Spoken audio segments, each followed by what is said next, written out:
de manera consecutiva. Jueces capítulo número 8. Sí, mientras usted busque el texto, recuerde las indicaciones propias de los cultos. Sí, los baños están cerrados, solo en caso de emergencia. Si tiene niños pequeños, recuerde, sí, en la parte posterior puede ubicarse para atenderlos y que no le distraiga, ¿sí? De la misma manera, los teléfonos celulares, póngalos en vibración o en silencio para que tampoco le estorbe, ¿sí?, a la hora, ¿sí?, de contestar o de enseñar, ¿sí?, ya que la enseñanza está en curso. Amén. Si desea hacer alguna pregunta, bien lo puede hacer, ¿sí?, en medio de la enseñanza, alzando su manito para, sí, poderle considerar en su pregunta. Amén. Y de esa manera poner un ambiente también de armonía en medio de la iglesia. ¿Ya lo tiene? Sí, Jueces capítulo número 8. Vamos por favor a leer desde el verso número 1 al verso número 3. Del verso 1 al verso número 3.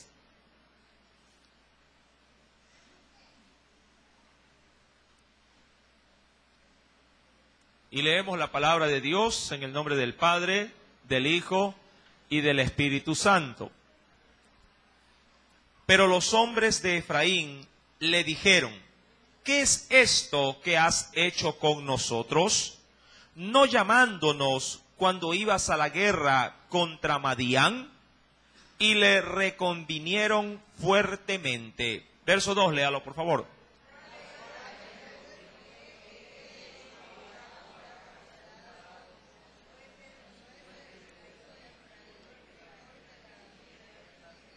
¿Le parece bien si leemos nuevamente el verso 2?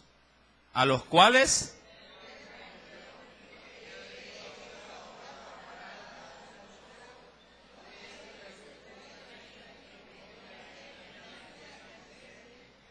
Dios ha entregado en vuestras manos a Oreb y a Zeeb, príncipes de Madián. ¿Y qué he podido yo hacer comparado con vosotros? Entonces el enojo de ellos contra él se aplacó, luego que él habló esta palabra. Amén. Hasta ahí la lectura. Vamos a inclinar nuestro rostro, vamos a orar, a poner la enseñanza en las manos del Espíritu Santo. Amén. Sí, oremos. Amado Dios, y gracias te damos por la oportunidad maravillosa con que hoy nos has podido tratar.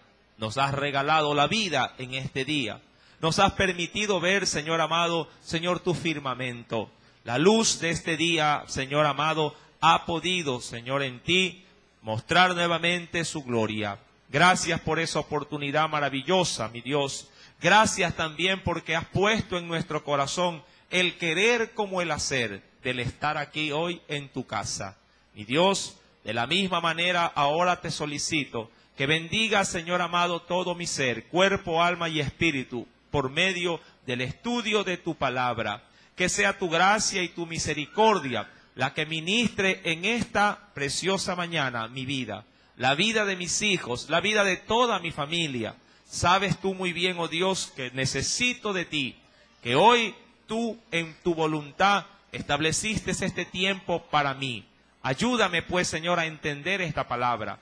Y si tengo dudas, si tengo problemas y dificultades, las cuales solamente tú conoces, Señor amado, háblame conforme a esas necesidades. Pero no me dejes, Señor, tal cual como he ingresado.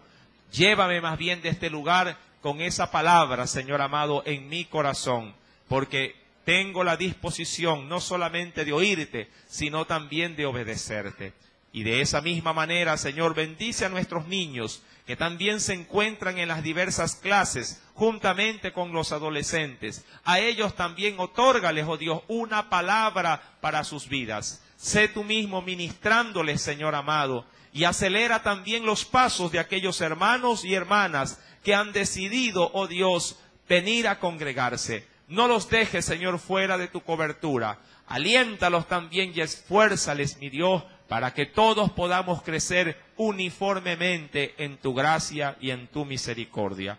Te lo imploro, pues, en el nombre de Cristo Jesús, nuestro Redentor. Y te doy gracias, Padre, Gracias, Hijo, y gracias, Espíritu Santo de Dios. Amén y amén. Gloria sea al Señor.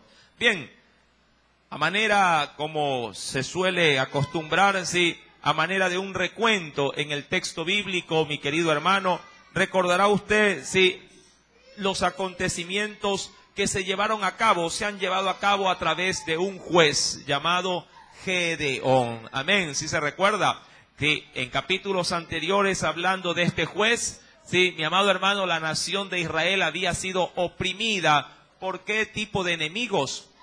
¿Se recuerda? Los madianitas, juntamente con ¿quiénes más? Vamos a tomar la lección. Con los amalecitas y toda la región oriental. Recuerde, mi amado hermano, madianitas, amalecitas y todos los del oriente habían llegado a la nación de Israel como una plaga para devastarlos, para quitarles todos sus alimentos. Esta aflicción provocó que el pueblo de Israel, ¿a dónde viviera? En medio de las cuevas, de las grietas, de las cavernas. Ahí se escondían los israelitas por temor, sí, de los amalecitas, por temor de los madianitas, ya que todo esto, mi amado hermano, había inculcado un gran temor en medio de la nación de Israel. Mis santos hermanos, la Escritura pues nos narra que en medio de esa aflicción Dios levanta a un hombre llamado Gedeón. Sí, este hombre, mi querido hermano, fue tomado de entre la tribu de Judá como un varón, sí, que se lo consideraba como esforzado y valiente. La Biblia pues nos narra, mi querido hermano, que de Gedeón, sí, Dios se provee un ejército de alrededor de ¿cuántos hombres eran? ¿Cuántos? 32,000 hombres. Pero Dios, sí, no quiso dar la victoria con estos 32,000 y comienza una depuración en medio de esas filas, sí, de Israel. Y Dios por medio de las aguas probó a todo el pueblo, sí, e hizo quedar de esos 32,000 ¿a cuántos en total? Solamente a 300 hombres. Y con esos 300 el Señor habría de glorificarse, sí, dándoles la victoria en medio de los madianitas. La Biblia nos habla, mi querido hermano, que Dios utilizó, sí, herramientas muy particulares para vencer a ese ejército. 3 de hecho eran los instrumentos que Dios habría de utilizar para la guerra contra, sí, los enemigos de Israel. No utilizó espada, no utilizó escudos, no utilizó lanzas ni jabalinas, solamente utilizó ¿qué cosa? Trompetas, sí, ¿qué más? Cántaros y teas, que luego habrían de usarlas como antorchas. Con ellas Dios, mi amado hermano, proporcionó, sí, los elementos necesarios para que la nación de Israel viera la liberación de aquellos que los habían oprimido. ¿Por cuántos años oprimieron los madianitas a Israel? ¿Cuántos años? ¿Ah?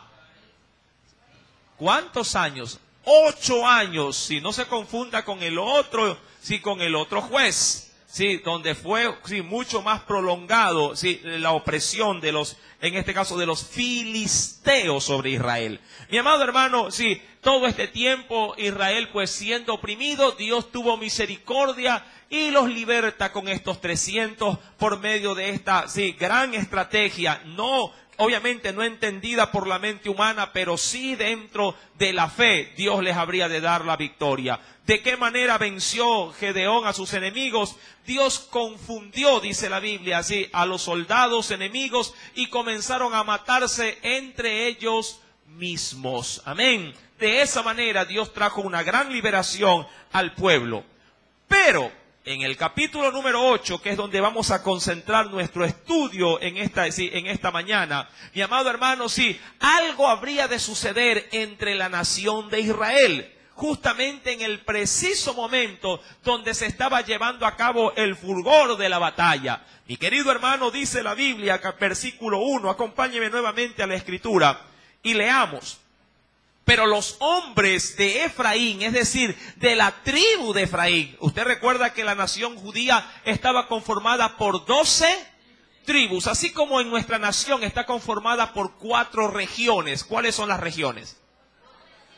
Costa, sierra, oriente y la región insular, ¿verdad? Y cada una de cada, diríamos, y cada habitante de cada región tiene sus propias costumbres, tiene sus propias formas de alimenticia, tiene aún su propia cultura, pero seguimos siendo todos, ¿qué cosa? Ecuatorianos, ¿verdad?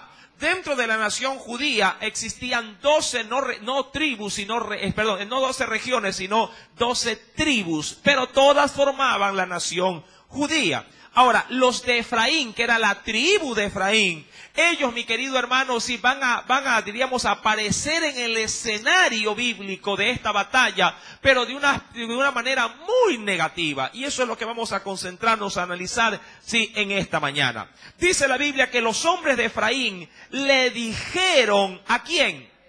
A Gedeón, al que estaba obviamente comandando esta guerra. Le dijeron a Gedeón, ¿qué es esto que has hecho con nosotros?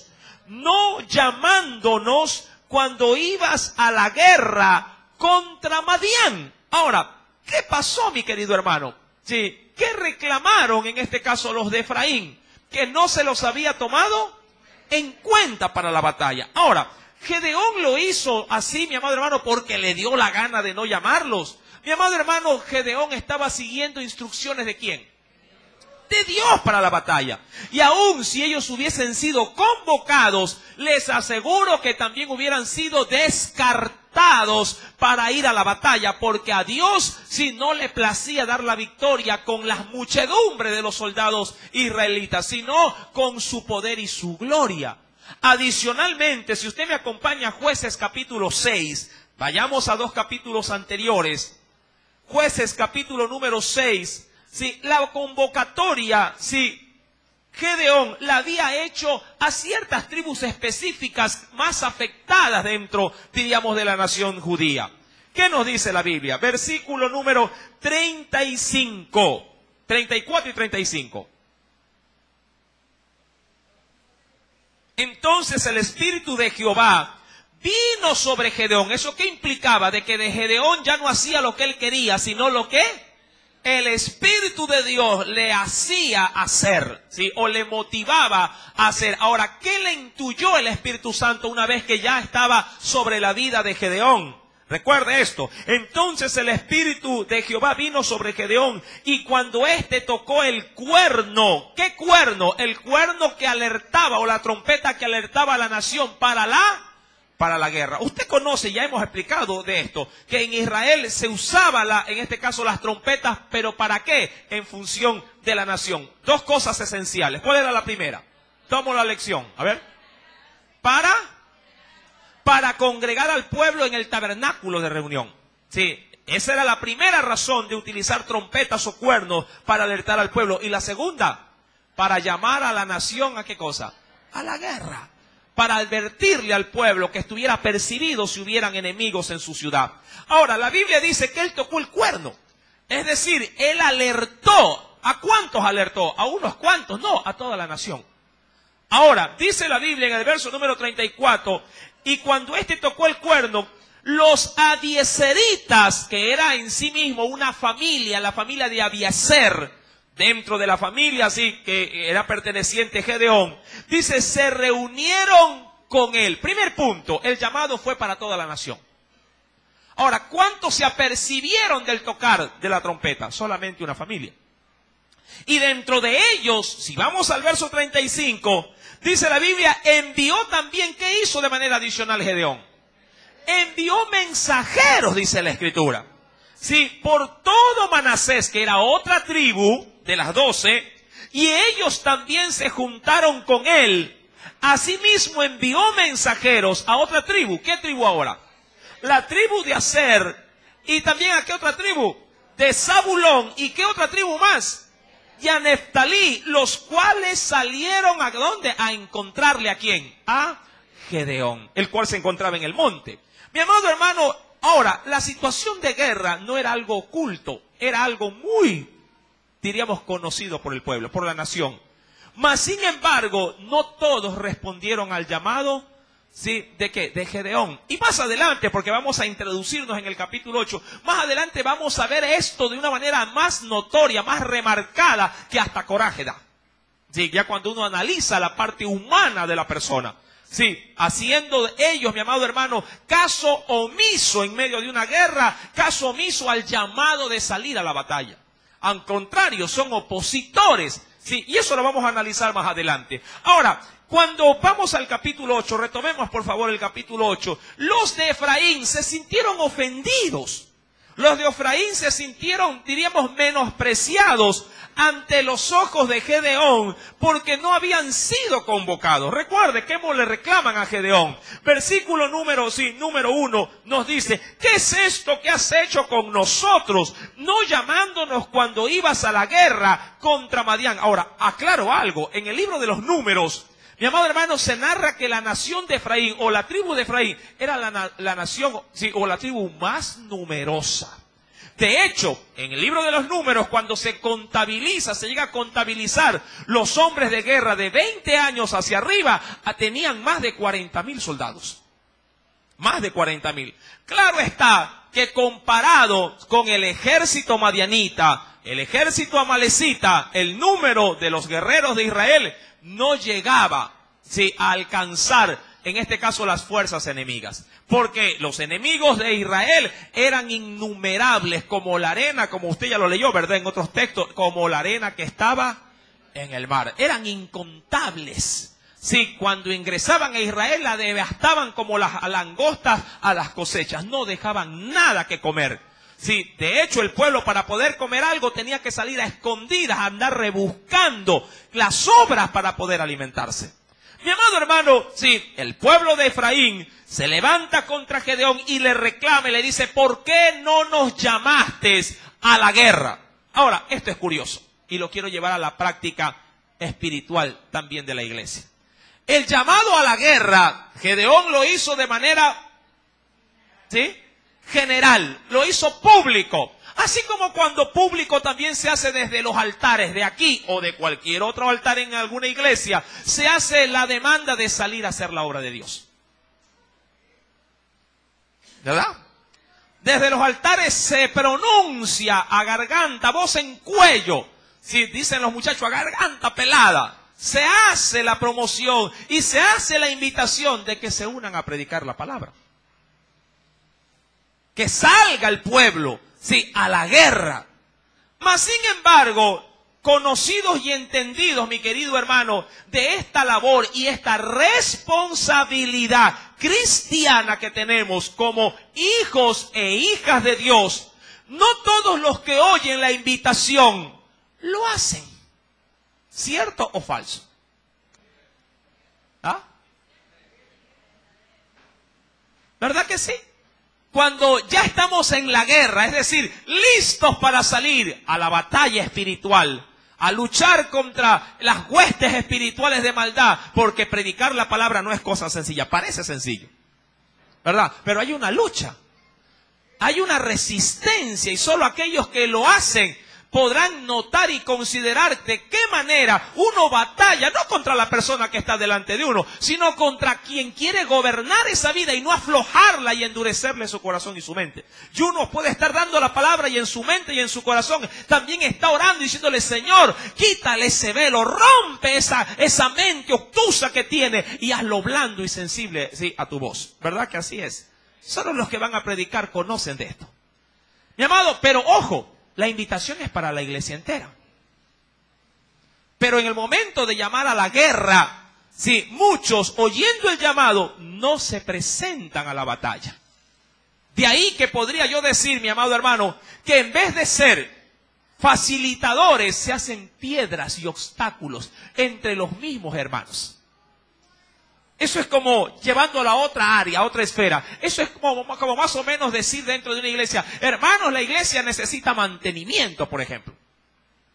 ¿Sí? ¿Cuántos saben que las casas necesitan mantenimiento? De cuando en cuando, ¿verdad? De tiempo en tiempo, usted por lo general, al año, ¿cuántas veces pinta su casa? Por lo general. Por lo menos una vez.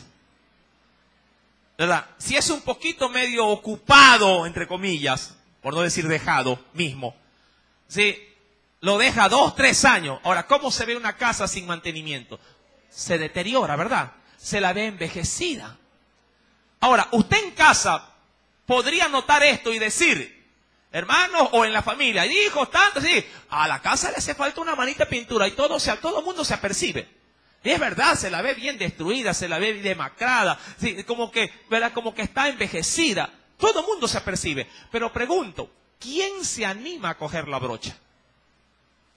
¿Quién se anima a coger la espátula? ¿Ah? Ahí viene el asunto. Lo mismo pasa en las iglesias, mi amado hermano. Y de esto usted me conoce, que yo soy bien práctico, ¿no? Y muy, diríamos, muy acogido al estándar de las palabras. Sí, en la iglesia pasa lo mismo. Sí, hermano, sí, hay que cambiar focos, hay que arreglar esto, aquí hay una fuga. Mire que, sin el ánimo de ofender a los grupos de limpieza, que gracias a Dios los tenemos, pero hay muchos que, diríamos, no dan un poquito más allá de sus fuerzas. Hay quienes, por ejemplo, yo me doy cuenta, si sacan la manguera, la conectan y están lavando con la manguera, pero la manguera tiene caliche por doquier. Más agua sale por los caliches que por el término de la pistola de la manguera. Y todo el mundo la ve y dice, uy, tiene caliche la manguera, dice. Grupo a grupo van así, ojo, grupo a grupo. Bueno, como quiera están trabajando. Hay otros vueltas que sin hacer la limpieza ven desde lejos y dicen, oye, la manguera como que se ve dañada, ¿no? Ya usted sabe a dónde voy. Conocen los males, saben los problemas, pero nadie hace nada para solucionarlos. Solo son analíticos de los problemas. Así fue Efraín. Analizó la problemática. Yo le di un dato adicional en el libro de Números. Mi amado hermano, la tribu de Efraín era la más numerosa. Tenía a su haber más de 45,000 hombres de guerra. De 20 años hacia arriba. Es decir, que de 20 años hasta 15 años, que también se puede salir a la batalla, debió haber tenido un buen número también. Y usted sabe que en tiempo de guerra uno no solamente hace uso de los soldados activos, sino también de las reservas, es decir, de los ancianos. Y aún también llama a la guerra ¿a quién? A los que no tienen experiencia o no tienen la edad. Porque cuando hay alerta de guerra, toda vida, toda persona en el campo es útil para la batalla. ¿Verdad que así es? ¿Sí o no? Cuando se necesita personal, usted no está viendo que está muy chiquito, que está muy anciano. No, cuando se necesita, usted toma lo que tiene a la mano. ¿Verdad? Nuevo o no nuevo, inexperto o con experiencia, pero usted se vale del recurso humano. Mi amado hermano, si Efraín estaba tan preocupado de su pueblo, de su nación, ¿por qué no salió a la guerra sin la necesidad de que tenga Gedeón? ¿Verdad? Si tan interesado estaba en liberar a su pueblo, ¿por qué, mi amado hermano, no fue él mismo quien se motivó y dijo, sí, yo no necesito de Gedeón, o no necesito ni siquiera el sonar del cuerno, tenemos problemas, 8 años estamos en esta crisis, unámonos y salgamos a la batalla? Nadie dijo eso. Por último, ¿pero qué interesaba más a la tribu de Efraín? ¿Qué le interesaba más? Mi amado hermano, a la tribu de Efraín le importaba más, en este caso, sí, su bienestar en cuanto a ¿qué? En cuanto a su gloria, a que pudieran ser reconocidos, su reconocimiento, antes que en sí mismo la comodidad del pueblo. Y a veces eso pasa dentro de las iglesias. Hay quienes están más preocupados de que se los tome en cuenta. ¿Pero para qué? Para que puedan ser reconocidos que en sí mismo para el servicio como tal. No lo hacen porque como no me han dicho. Se ha escuchado en casas muchas veces pasa esto. ¿Y por qué no hiciste? Es que como no me dijeron. Es que como no salí publicado. ¿Sí me está entendiendo? ¿Ya vio? ¿Y por qué tiene esa cara? Sonría, Cristo le ama. Como quisiera virar la cámara para allá. Mi amado hermano, esto no se trata de que la gente te aplauda o que recibas una tarjeta. Por aquí habrá alguna tarjeta. Bueno, aquí hay una chiquita, vacía. Que te diga, hermano, usted es exclusivo de limpieza. Tenga, aquí está la credencial de limpieza. No. O acá está la otra credencial para los evangelizadores. Tenga. Ay, ahora sí voy a predicar, pues hermano, tengo la credencial. ¿Me está entendiendo? Esto no se trata, mi amado hermano, de que si se te nombra o no se te convoca. Tú por la Biblia ya tienes una demanda. Por la Escritura tú ya sabes las obligaciones que como hijo e hija de Dios deben de hacer peso por sí sola. No que si se convoca o no se convoca, que si se te dice o no se te dice. Amado hermano, en tu casa nadie te dice que hagas el almuerzo. Tú como madre y tú como padre sales a buscar el pan por tus obligaciones y tus responsabilidades. ¿Verdad? O a ti, ¿verdad? A ti como padre y madre no te enerva, no te turba cuando al ver a tu hijo que la casa está sucia y la escoba está ahí impecable. A ti no te molesta y cuando le dices, oye, ¿y a qué hora piensas barrer? Ah, que como no me dijiste, le responde conchudamente el muchacho.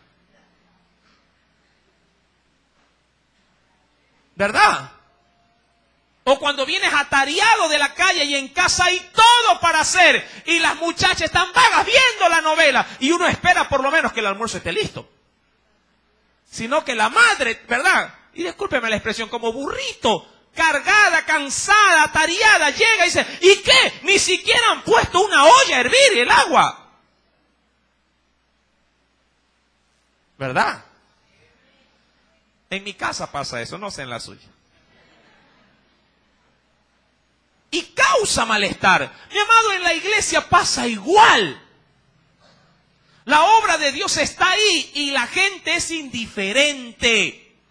Más allá si se la convoca o no se la convoca, si se la llama o no se la llama. Nadie tiene la iniciativa, nadie despierta en sí mismo y dice, hermano, a la verdad, sí, yo he visto que esto está pasando, pero no se preocupe, que yo también lo voy a resolver. A veces en mi casa mis muchachos son los que más me turban, ¿no? A veces tienen razón, no digo que no. Ellos me dicen, ¿qué papá? Solo tú tienes que andar arreglando todo en la iglesia. Que si se daña el foco, que el pastor tiene que cambiar el foco. Que si la silla se daña, que el pastor tiene que arreglar. Que no hay más hermanos. Me dicen que no hay más hermanos en la iglesia que se aperciban de esto y hagan. Bueno, yo a ellos no les doy mucha pauta para que tampoco no, diríamos así, no se ensañen contra la iglesia. Mi amado hermano, pero hasta cierto punto tienen mucha razón. Hasta cierto punto. Porque ellos también hablan y ni siquiera me ayudan. Ah, eso es lo bonito. De ahí puedo sacar el estándar de todo el pueblo. Mi amado hermano, tú no necesitas que alguien te diga, no sea malito como gracias a Dios lo hay, sobre todo los domingos, que las hermanas vienen solitas, y a mí me da gozo verlas, que vienen, nadie les dice, hermana, ayúdeme con la cola. No, ellas vienen solas y comienzan, cogen el vaso y lo sirven y están dando. Está bien, excelente. Pero ¿qué hay de aquellos que pasan de brazos cruzados? Y eso fue el problema con ¿quiénes? Con la tribu de Efraín. Mi amado hermano, podemos aprender muchísimo. Mire que recién estamos, todavía no quiero entrar, todavía no entro en detalle. Pero dice la Biblia, versículo número 1, en la parte final, mire, a Gedeón, que ya de por sí pasó un proceso duro de selección para ir a la batalla. Usted ya conoce conmigo todo lo que pasó en el capítulo 7, ¿verdad? Y es cuando ya están en la batalla, porque recuerde esto, dice, y acompáñeme al capítulo 7, simplemente para recordar. Versículo 21 del capítulo 7, hablando ya del fulgor de la batalla. Dice ahí, y se detuvieron firmes cada uno en su puesto en derredor del campamento. Entonces todo el ejército echó a correr dando gritos y huyendo. Verso 22. Y los 300, ¿qué hacían? Tocaban las trompetas y Jehová puso la espada de cada uno contra su compañero en todo el campamento. Y el ejército huyó hasta Betsida en dirección de Serera y hasta la frontera de Abel Meola en Tabat. Y juntándose todos, los de Israel, de Neftalí, de Aser y de todo Manasés, siguieron a los madianitas. Gedeón también envió mensajeros, mire, por todo el monte de Efraín. ¿Había convocado o no había convocado? Claro que sí. Sino que estos ociosos no salieron en el momento en cuanto más se los necesitaba. Como suele ser lo típico, que lo ven a los hermanos que están que se sacan el aire cargando, y el otro hermano que pasa, por coincidencia pasó, y lo vio y dice, ¿qué hermano está cargando? Sí, hermano, aquí tracándome. Ah, qué bueno, oiga, estoy orando yo, hermano. ¿Qué se necesita? ¿Oración en ese momento? ¿Qué se necesita? Si va internado, que se saque la leva, se recoja las, ¿qué cosa? Los puños de la camisa, se haga el nudo, ¿verdad?, de la corbata en la cabeza como Rambo y diga, a ver, hermano, pase acá que yo también le ayudo. ¿Sí o no? Yo soy práctico, mi amado hermano, porque el evangelio es práctico también. Recuerde que la fe y las obras deben de ir de la mano. Dice la Biblia, mi querido hermano, que en ese fulgor, mire, la gente, Gedeón estaba metido en la batalla, estaba metido de cabeza en la batalla. Pero, oh sorpresa, en medio de la batalla y la guerra aparecen los de Efraín. ¿Para qué? Para hacerle problema. O sea, ni hacen, ni dejan hacer. Versículo número 1, parte final. Y le reconvinieron, dice ahí, fuertemente. Pregunto yo, en ese momento, ¿usted cree que Gedeón tenía cabeza para preocuparse de los de Efraín en pleno fulgor de la batalla? Es como que usted esté trabajando, sobre todo donde haya que utilizar la materia gris. Y en ese momento que usted está complicado, sí, en una tarea donde se le demanda, sí, en este caso su recurso de sapiencia mental, o queriéndolo poner más práctico todavía. Vamos a suponer que usted tenga oficio de cirujano. Y no cualquier cirujano, un cirujano que de pronto tenga como especialidad el tema del corazón o la masa encefálica, el cerebro, y en plena operación que ya tiene como 5 horas ahí abierto al paciente, todo rajado, y usted metido ahí, saturando, cogiendo, sacando de pronto un tumor, recibe una llamada y le dice, papá, me estoy quedando de año, ¿qué hago?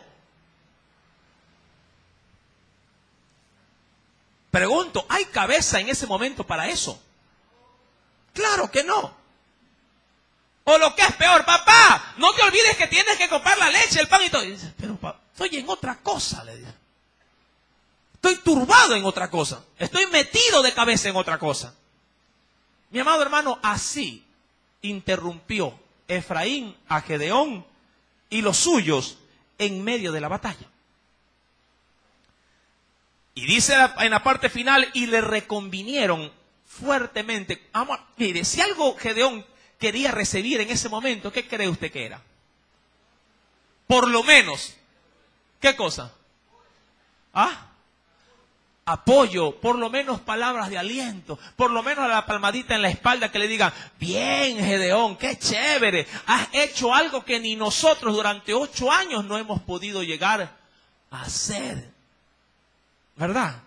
Sus palabras por lo menos hubieran traído ¿qué cosa? Aliento, ánimo. ¿Verdad? Mi amado hermano, dice la Biblia, ahora avancemos al verso 2. ¿Qué hizo Gedeón? Mire, en ese momento, a los cuales él, es decir, Gedeón, responde, ¿qué he hecho yo ahora comparado con vosotros? ¿No es el rebusco, ya vamos a explicar esto, de Efraín mejor que la vendimia de quién? De Abiezer. Ahora, ¿qué hace Gedeón en medio de esta confrontación? Ahora, es necesario entender los términos, ¿sí? Primer punto, ¿qué significa rebusco? Apunte si ha traído donde apuntar. Sobras después de la vendimia o la cosecha. Ese es el rebusco. Aquello que se coge a manera de migajas luego de que ya se ha pasado, diríamos así, ¿sí?, la cosecha o la vendimia. Como cuando ya terminó la fiesta y la gente se comió ya todos los bocaditos, y cuando usted va a la mesa porque llegó tarde de pronto, ¿qué encuentra? ¿Qué por lo general suele encontrar? Y en las ya en los platos. Las sobras, las migajas de la torta. Y usted dice, ay, qué bueno, por lo menos migaja, dice. ¿No? O cuando llegó tarde a almorzar, luego de que estuvo el arroz con tallarín y va solo puro fideo y no hay ni una presa. ¿Ya? Eso es el rebusco. Ahora, ¿qué le dice? Recuerde, versículo número 2. ¿No es el rebusco de Efraín mejor que la vendimia de Abiezer? Ahora, estamos hablando con respecto a lo que se pudo haber logrado en la batalla. Vendimia, ¿qué significa la vendimia? Sino otra cosa más, sí, que la recolección de las uvas. Sí, en sí mismo ya la cosecha, no la sobra, sino más bien, diríamos así, la parte mucho más, ¿qué podríamos decir? Mucho más eficaz del grano, sí, lo mejor, sí, lo que llena el saco. Versículo número 2. ¿Qué es lo que le trata de decir entonces? No es el rebusco, no son las sobras de Efraín mejor que la cosecha de Abiezer. ¿Qué es lo que está tratando de decir Gedeón? Lo que yo hago, le está diciendo Gedeón, comparado con lo que ustedes pueden hacer, es mucho más grande. Es decir, ¿por qué están molestos conmigo? Si ustedes, a la verdad, unidos como son y la cantidad que son, pueden llegar, en este caso, a hacer muchas más cosas que las que yo he empezado. Lo que yo he hecho son migajas comparado con lo que ustedes pueden llegar a hacer. Mi amado hermano, hay un texto en la Biblia que favorece mucho la forma de reaccionar de Gedeón. Gedeón pudo haberlos mandado al diablo, como se suele decir vulgarmente. Pudo haber dicho, no me vengan a molestar en este momento. No ven que estoy ocupado, no ven que estoy en plena batalla y ustedes vienen a distraerme. Y se pudo haber armado un conflicto. Obviamente, eso pudo haber causado, sí, un malestar peor todavía. Pero Gedeón tenía en su corazón el Espíritu de Dios. ¿Verdad? Ya lo leímos. Y eso, mi amado hermano, hace cambiar aún la perspectiva de las cosas. Aún hasta para poder, diríamos, defender cuando la causa es justa. A veces a usted no le ha pasado en casa que cuando está bien atareado, algo sucede, algo le molesta, algo le inquieta y usted los manda zumbando. Dice, no me molestes, ahorita no ves que estoy ocupado. Y ese tipo de reacción inclusive puede hasta dañar y descomponer el ambiente familiar. ¿Le ha pasado o no le ha pasado? Sí, anda donde tu madre, anda donde tu padre, los manda chispeando. Mi querido hermano, acompáñeme a Proverbios, capítulo número 15, verso 1 y 2. Proverbios, luego de los Salmos.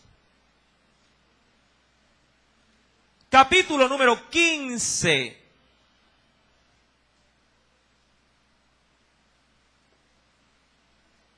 Verso número 1 y 2. Dice ahí el Señor, la blanda o la suave, como se podría también interpretar, ¿sí? La blanda o la suave respuesta, ¿qué es lo que produce? ¿O qué consecuencia podría llegar uno a obtener cuando uno sabe hablar o sabe responder con sabiduría? Dice, la blanda respuesta, ¿qué hace con el fulgor del enojo? La placa, dice que la quita la ira. ¿Recuerda cómo venían los de Efraín? Hablaron, dice la Biblia, fuerte, le reconvinieron fuertemente. Eso en pocas palabras es con grosería, con dureza. Ahora, ¿cómo reacciona un hijo de Dios, una hija de Dios, cuando recibe un trato inapropiado? Con la misma medida. Por lo general, sí. Es que hermano, es que me reclamó así, de una manera airada, y yo no me dejé.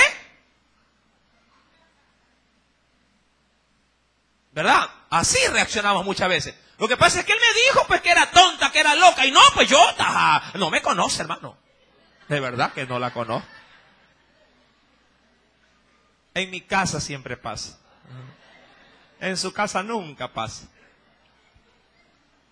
Mi amado hermano, estas cosas traen problemas si no se manejan con sabiduría de Dios.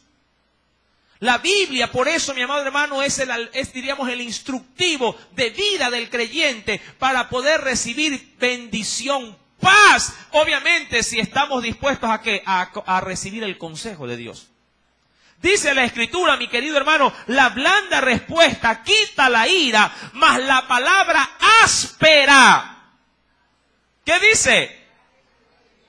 ¿Qué provoca cuando usted se pone a la misma par de aquel que le viene a buscar problema? Dice que, en este caso, la respuesta inapropiada o áspera hace subir, ¿qué cosa? El furor, el calor del problema. En pocas palabras, si en este caso, tu persona adversaria viene con candela, mi amado hermano, espéralo con un balde de agua. ¿Sí? Si él viene con fuego, sé tú agua para el fuego. Para que el fuego, ¿qué pasa con el agua? Se extinga. ¿Cómo estamos reaccionando, mi amado hermano? Más allá de que si hay o no hay razón a la hora de reclamar. Aquí lo que se trata es de buscar la paz y la armonía donde usted convive, donde usted pernocta, donde usted se desenvuelve. Ese es el punto esencial dentro de esta enseñanza. La Biblia menciona aún en el versículo número 2 de ese mismo capítulo 15 de Proverbios, la lengua de los sabios adornará. ¿Qué cosa? ¿Qué cosa? ¿Y cuál es la sabiduría de la que estamos hablando? Su forma de reaccionar dará adorno ¿a qué? A esta palabra que tú tanto la estudias y la analizas.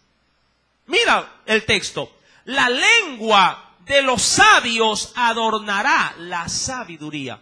Porque cuando tú aprendas a reaccionar bien, quien te está haciendo problema, al ver tu paz, al ver tu tranquilidad, tu serenidad y tu refugio en Dios, dirá, oye, ¿de verdad que a ti nada te turba? No. Y ahí, ¿qué engrandecen? Sin ellos darse cuenta. Lo que tú eres en Cristo. ¿Verdad? Oye, todos están preocupados y a ti te veo tranquilo. Es que pasa es que yo confío en Dios. Esa es la gran diferencia. Oye, pero mira lo que te están diciendo, que no vas a hacer algo. No. Yo he dejado las cosas en las manos del Señor. Mi amado hermano, dice la Escritura, mas la boca de los necios hablará sandeces. Apunta el significado de este término. Sandeces. Palabras torpes e inadecuadas. Esas son las sandeces. No tanto insultos, ni groserías, sino palabras que no han sido filtradas por medio de esta sabiduría.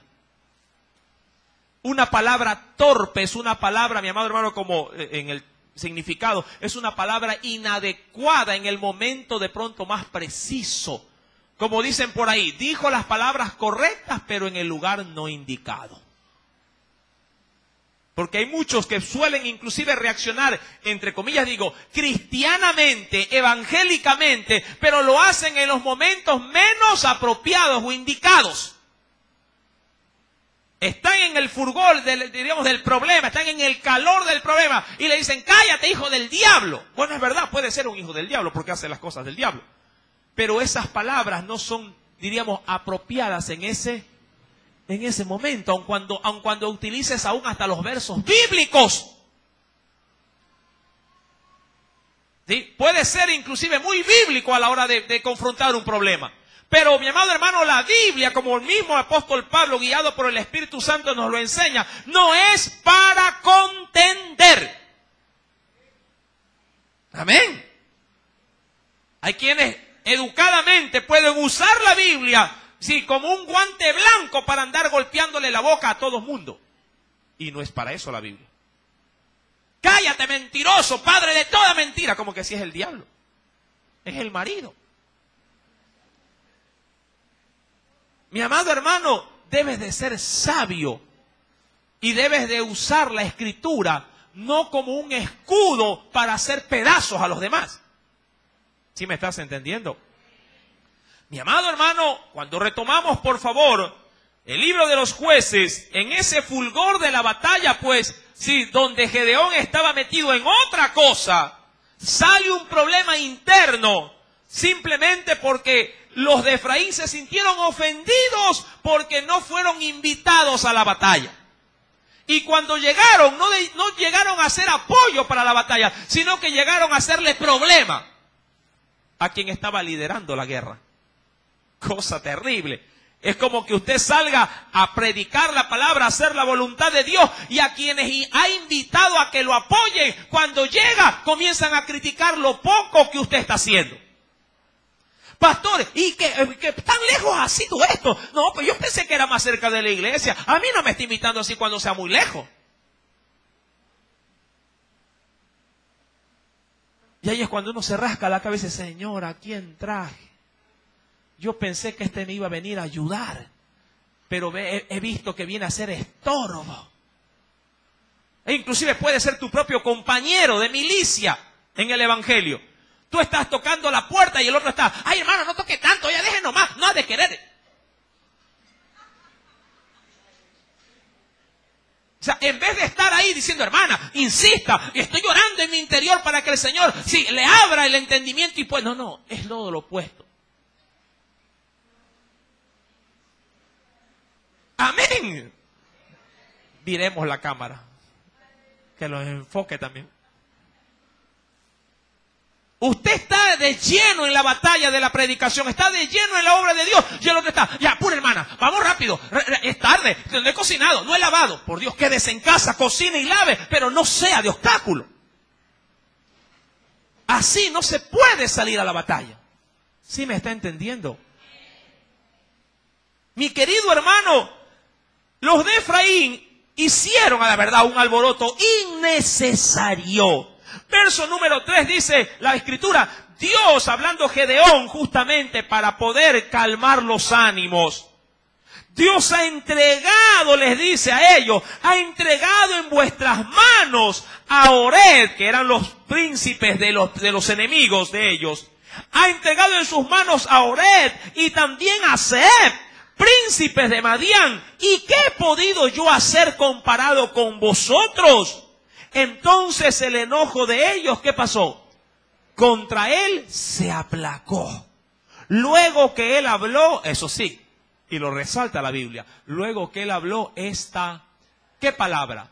Palabras con sabiduría. Y ahí como, ya, dice, sí, sigue nomás. Siga predicando nomás, ya. Mi amado hermano, no estamos para eso en las filas del cristianismo. Estamos para ayudarnos mutuamente. Verso número 4. ¿Qué hizo luego de esta situación, de este impasse que se presentó? Mi amado hermano, recuerde que había trabajo que hacer. Y vino Gedeón al Jordán, al río Jordán, o a la región de Jordán. Y pasó él, recuerde cuántos soldados tenía Gedeón, solo 300. Pero a esa altura del partido ya se estaban añadiendo, ¿qué cosa? Las otras tribus. Recuerde, la tribu de Manasés, la tribu de Aser, la tribu de Zabulón, y ahora también juntamente con ellos la tribu de Efraín. Recordando que el ejército opuesto era innumerable. Y vino Gedeón al Jordán y pasó él y los 300 hombres que traía consigo. ¿Cómo venían esos hombres? Era más que entendible. Eran 300 contra una multitud. Esto está mejor que la película de 300 que dieron en el cine. Estos 300 eran de verdad. Mi amado hermano, dice la escritura, versículo número 5, si llegaron esos hombres cansados, mas todavía, ¿qué hacían? Ellos hacían, ¿qué hacían?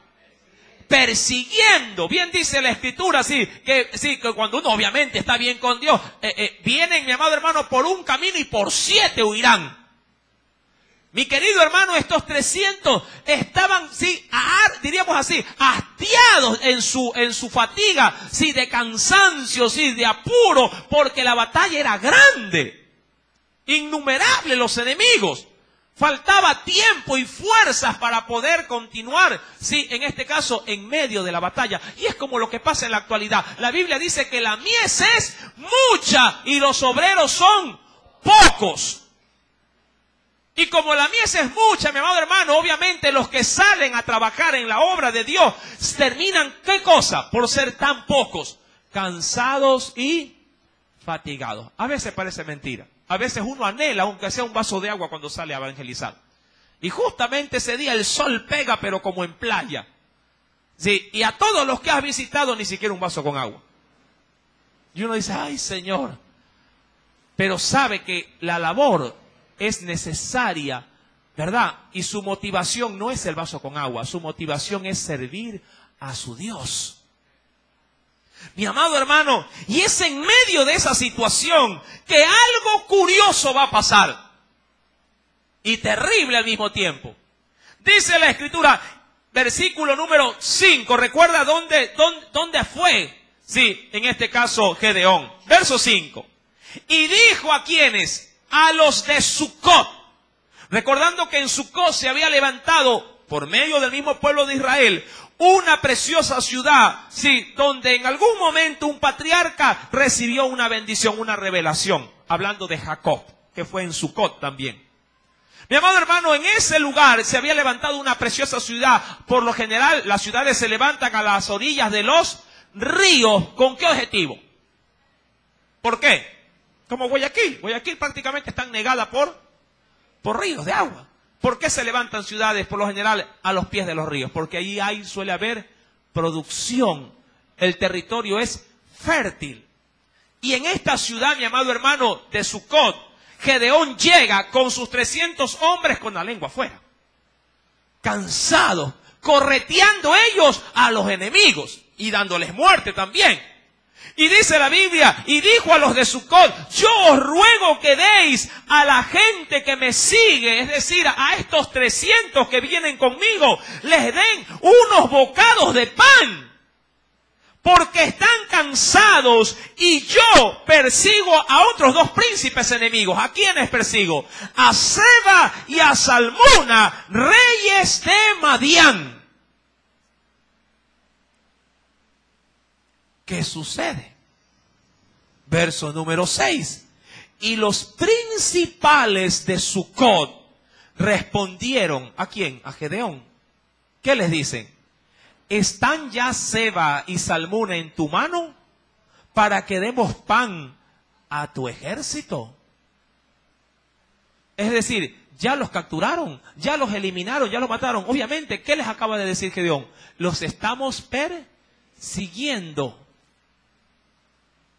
Y con esa respuesta, lo que le trataron de decir es, como todavía no los capturan, no hay pan. Como todavía no han podido capturar a estos reyes, de nosotros no esperen ni un vaso de agua. ¿Quiénes le responden de esa manera? Los de Sucot. Eran, mi amado hermano, eran de la nación de Israel.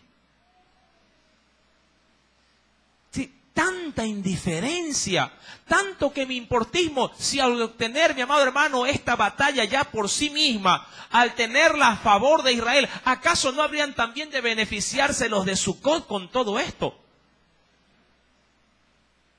¿Hasta dónde puede llegar la insensibilidad de entre la misma, sí, en este caso familia de Israel?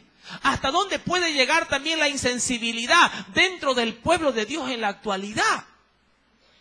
Que ven que sus hermanos, o por lo menos un grupo muy reducido, porque eso era Gedeón con los 300, un grupo muy reducido, sacándose el aire para poder obtener un beneficio para todos. Y cuando pidieron algo de apoyo, algo de ayuda, por lo menos como se suele decir, hermano, si usted de pronto no puede ir, por lo menos sea fiel con su diezmo, sea fiel con su ofrenda, sea de pronto fiel aún con sus oraciones, pero no nos dejen abandonados a nuestra suerte. Ayúdennos. Pero aún así la insensibilidad del pueblo fue notoria. Eso es como decir, uy hermano, a mí no me gusta predicar y andar quemándome por el sol, pero tampoco ni diezmo ni ofrenda porque después se lo roba el pastor. Y yo pregunto,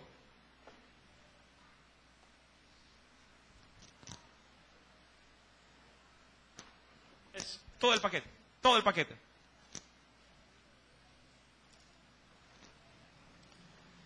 Y que esto no cuesta plata. ¿Con qué se compra esto, mi amado hermano?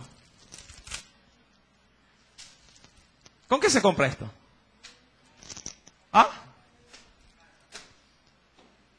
¿Cómo se evangeliza si por lo menos no se entrega qué cosa? Allá adentro hay Biblias, cajas de Biblia, compradas recién, gracias a Dios. Páseme eso. Nombre de Jesús, de una vez.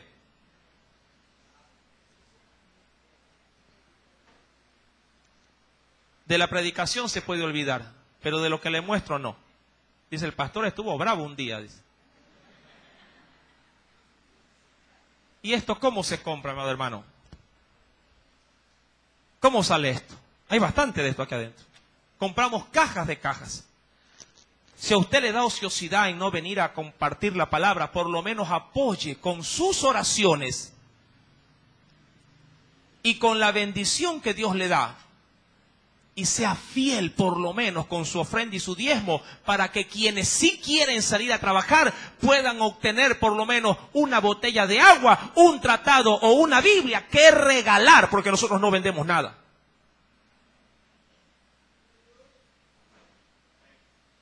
¿Sí me está entendiendo? Sí. Gloria a Dios por ese aplauso. Ya era hora. Esto no solamente lo digo por ustedes. Recuerde que las enseñanzas están siendo grabadas y habrán iglesias que sí están sufriendo con esto. Porque en otros lados la gente es mezquina. Es cristiana, pero es mezquina. Y es ajena a las responsabilidades que la Biblia a mí me ordena que debo cumplir. Esto no es que el pastor molesta con esto. No, mi amado hermano, es Cristo quien me dio la orden, ir y predicar el evangelio. Ay de mí, decía el apóstol Pablo, si no predico el evangelio. Amén, ¿sí me está entendiendo?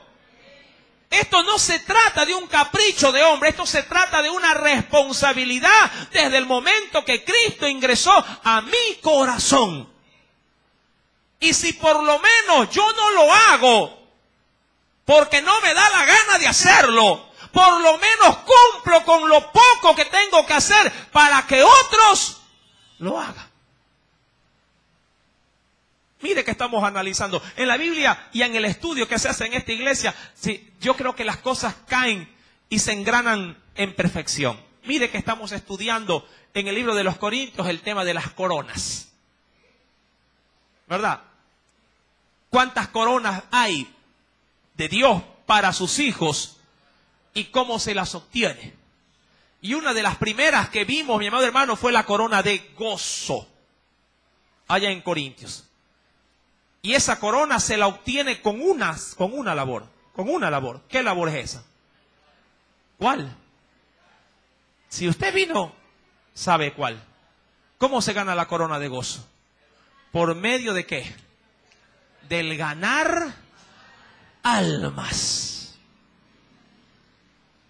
Amén. La Biblia dice, mi querido hermano, que el que gana almas es sabio. Jesús también en el Evangelio de Lucas nos ha dicho que con paciencia ganaréis vuestras almas. Y las almas no se la gana cuando pasas metido todos los 365 días del año en tu negocio. O metido en tu casa.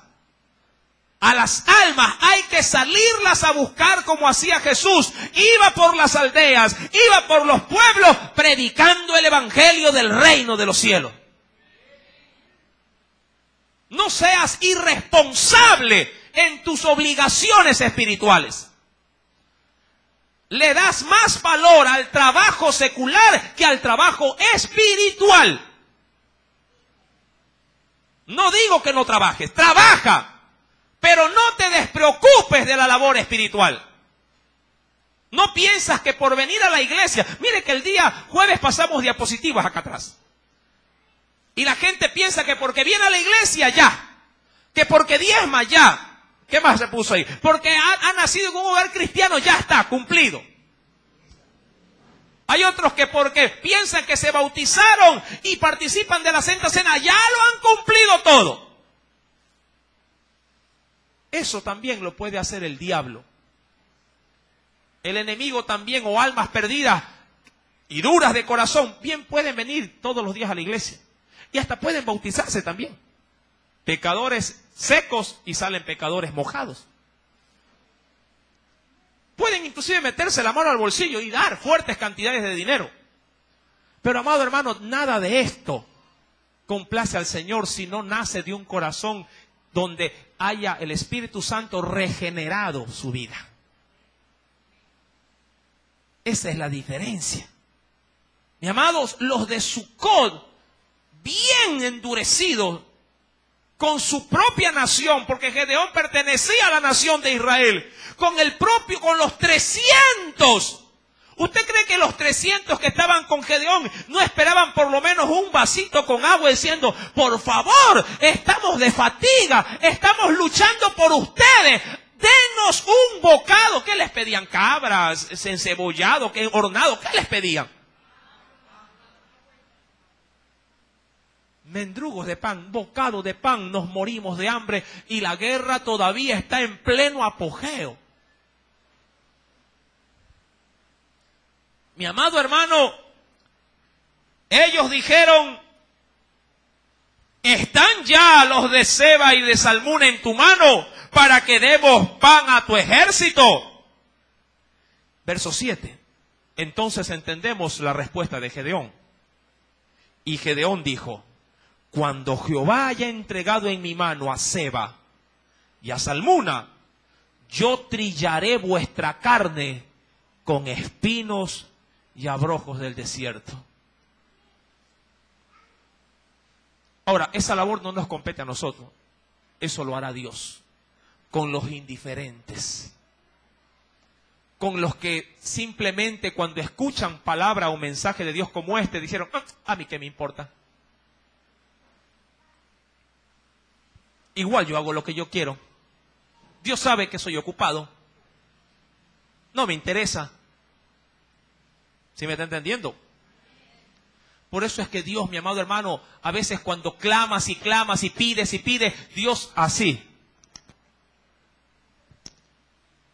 Y nada se te da. O lo que se te da se te hace agua. Por tu indiferencia, por tu forma de mirar de una manera apática las demandas de Dios. ¿Verdad que está lindo, jueces? Yo le dije que esto se iba a poner así.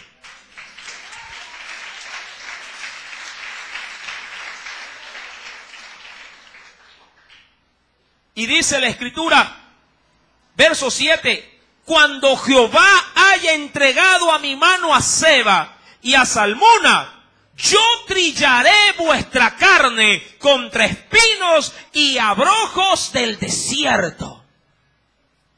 Verso 8. Pero la lucha continuaba. De allí subió a Peniel.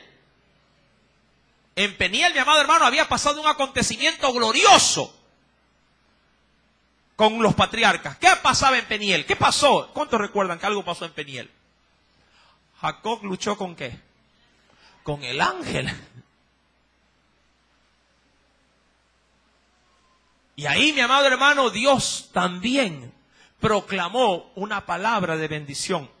Luego de haber luchado, el que lucha contra Dios, ¿sí?, y obtiene su victoria. Mi amado hermano, en Peniel el hambre seguía y no se diga la necesidad. Y les dijo las mismas palabras. ¿Qué palabras?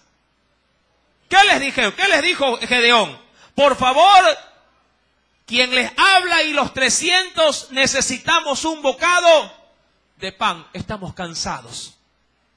Y mucho más porque habían recorrido otro trayecto. Y los de Peniel le respondieron como habían respondido los de Sucot. Es decir, ellos le dijeron, está ya Seba y Salmuna en tu mano para que demos pan a tu ejército. ¿Se da cuenta? Y él habló también a los de Peniel diciendo, verso 9, cuando yo vuelva en paz, derribaré esta torre, es decir, este lugar tan seguro en el cual ustedes se encuentran, donde obviamente por esta torre pareciera ser que no les afecta nada. Porque eso sí, cuando el hombre está en su propia edificación, en su torre, en su seguridad, en su estabilidad y nada le afecta, no le interesa el problema de los demás, ni mucho menos la obra del Señor. ¿Se acuerdan de Dios cuando la torre se está derribando? Cuando se quedan sin empleo, ahí sí están diciendo, ¡ay, hay que orar! Cuando ya le cae la enfermedad a los hijos, o ellos están pasando crisis, sí, terrible, entonces dice, ¡ay, voy a congregarme ahora sí! Y ahí comienzan los pactos, los arrepentimientos, sí, los compromisos, comienzan ahí, mi amado hermano, los votos a Dios. Porque están en la torre. Ahí no hay problema. Cuando uno está en su, diríamos, en su cerco, mientras los de afuera a mí no me afecten, no hay problema. Pero una vez que el Señor permite que te afecte adentro, entonces te acuerdas que eres cristiano, que hay que congregarse, que hay que leer la Biblia, que es cierto que ya no estoy orando, que ahora sí voy a ser fiel en mi diezmo, que ahora sí voy a ofrendar, que ahora sí voy a predicar la palabra. ¿Verdad? En mi casa pasa, en la suya no.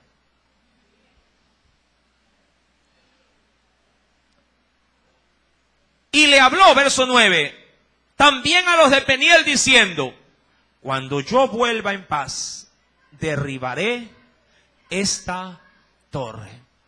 ¿Quieres saber el desenlace de todo esto? ¿Verdad? ¿Cuántos lo quieren saber? Venga el próximo domingo y lo sabrá con la ayuda del Espíritu Santo. Si el Señor habló a tu vida y te ha hecho estragos en tu corazón, para bien, claro está, espero en Dios que estés presente y que pongas enmiendas necesarias en tu vida para que comiences a hacer la voluntad de tu Dios. Amén. Oremos. Padre, en el nombre de Cristo Jesús, dura es esta palabra, oh Dios, dura, y a veces mucho más de la que yo puedo esperar.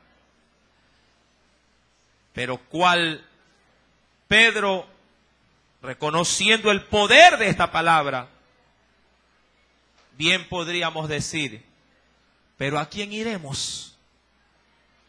Si solo tú eres quien tienes palabras de vida eterna.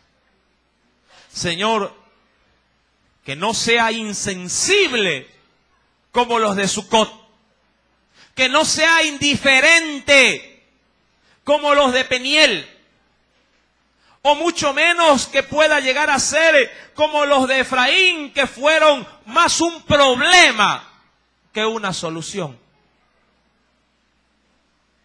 Que pueda ser, oh Dios, como aquellos 300 con Gedeón, que a pesar de tanto obstáculo y tanto que me importismo aún de los suyos, nunca dejaron la batalla, nunca se desviaron del propósito para cual tú los levantaste. Ayúdame a ser esforzado y valiente, a no mirar mis intereses como prioridad de vida, sino a poner, oh Dios, mi corazón en tus intereses.